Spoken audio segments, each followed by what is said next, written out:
அனைவருக்குமே வணக்கம். சற்று முன் கிடைத்திருக்கக்கூடிய ஒரு மிக மிக முக்கியமான செய்தி ஒன்று வெளியாகியுள்ளது. சற்று முன் திமுக அமைச்சர் ராசா சிறையில் அடைப்பு, இது மாதிரி செய்திகள் வெளியாகிருக்கு. ஸோ இதை பற்றி தான் இந்த வீடியோவில் நாம் முழுமையாக பார்க்க போகிறோம். ஸோ அதுக்கு முன்னாடி நம்ம சேனலுக்கு இப்போ தான் நீங்கள் முதல் முறையாக வந்திருக்கீங்க அப்படின்னா மறக்காமல் நம்மளுடைய சேனலை சப்ஸ்கிரைப் பண்ணி சப்போர்ட் பண்ணுங்கள். ஸோ வாங்க வீடியோக்குள்ளே போகலாம். பார்த்தீங்கன்னா ராசா அவர்கள் பார்த்தீங்கன்னா ஏற்கனவே நிறைய குற்றச்சாட்டு வழக்கில் சிக்கியிருந்தார் இல்லையா. இந்த குற்றச்சாட்டு வழக்கில் பார்த்தீங்கன்னா ராசா அவர்களுக்கு எதிரான வழக்குகளில் குற்றச்சாட்டுக்கு தடை கூறி பார்த்தீங்கன்னா மனு ஒன்றை ராசா தரப்புல இருந்து நீதிமன்றத்தில் பார்த்தீங்கன்னா பதிவு செய்திருந்த நிலையில் இதன் அடிப்படையில் அமலாக்கத்துறைக்கு பார்த்தீங்கன்னா பதிலளிக்க வேண்டும் என நீதிமன்றம் போட்ட உத்தரவால் பார்த்தீங்கன்னா இப்போ ராசா அவர்களுடைய ஒட்டுமொத்த கதையை முடிக்கக்கூடிய அளவுக்கு தான் இப்போ அமலாக்கத்துறை பார்த்தீங்கன்னா களத்தில் இறங்கி மீண்டும் அவருடைய வீடுகளிலும் அவருடைய சம்மந்தப்பட்ட அனைத்து இடங்களிலும் சோதனைகள் நடத்தி இவருக்கு பார்த்தீங்கன்னா இந்த மனு பதிலளிக்க வேண்டும் அப்படின்ற மாதிரி அமலாக்கத்துறை தரப்பில் இருந்து பார்த்தீங்கன்னா நீதிமன்றத்துக்கு கொடுத்த செய்தியாளர் இப்போ திமுகவுடைய அமைச்சர் ராசா அவர்கள் இப்போ சிறையில் அடைக்கப்பட்ட சம்பவம் பெரும் அதிர்ச்சியை ஏற்படுத்தியிருக்கு.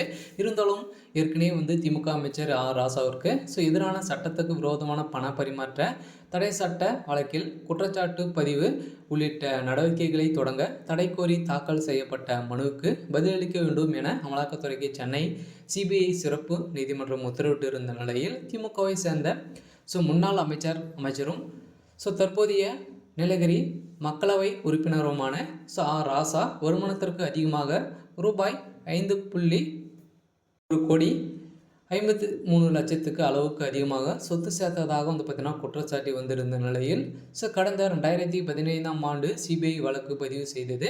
அந்த வழக்கின் அடிப்படையில் ராசா அவரது நண்பர் கிருஷ்ணமூர்த்தி, என் ரமேஷ், விஜய் சடரங்கனி மற்றும் 2 நிறுவனங்கள் மீது சட்டவிரோத பண பரிமாற்றத்தினை தடை சட்டத்தின் கீழ் அமலாக்கத்துறையால் பார்த்தீங்கன்னா கைது செய்யப்பட்டிருந்த நிலையில் இந்த வழக்கு சென்னை உயர்நீதிமன்ற வளாகத்தில் உள்ள சிபிஐ சிறப்பு நீதிமன்ற நீதிபதி எலில் வேலன் முன்பு விசாரணைக்கு வந்திருந்த நிலையில் அப்போது கிருஷ்ணமூர்த்தி உள்ளிட்டோர் சார்பில் ஆஜரான வழக்கறிஞர் இந்த வழக்கில் அமலாக்கத்துறை தாக்கல் செய்த குற்றப்பத்திரிகையில் விசாரணை இன்னும் நிறைவடையவில்லை என அமலாக்கத்துறை பார்த்தீங்கன்னா அதிரடியாக சிட்டா சொன்ன காரணத்தினால்தான் பார்த்தீங்கன்னா இப்போ அதிரடியாக ராசா அவருடைய அவருடைய வாய்க்கொழுப்பாலேயே இப்போ பார்த்திங்கன்னா சிறையில் அடைக்கப்பட்ட சம்பவம் பெரும் அதிர்ச்சியை ஏற்படுத்தியிருக்கு.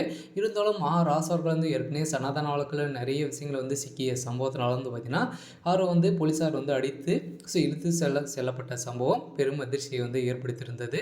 இருந்தாலும் இப்போ திமுக சார்ந்த அமைச்சர்கள் குண்டோடு காலி செய்யறதுக்கான நேரம் வந்திருக்கு. இருந்தாலும் என்ன நடக்க போகுது அப்படின்றத வெயிட் பண்ணி பார்க்கலாம்.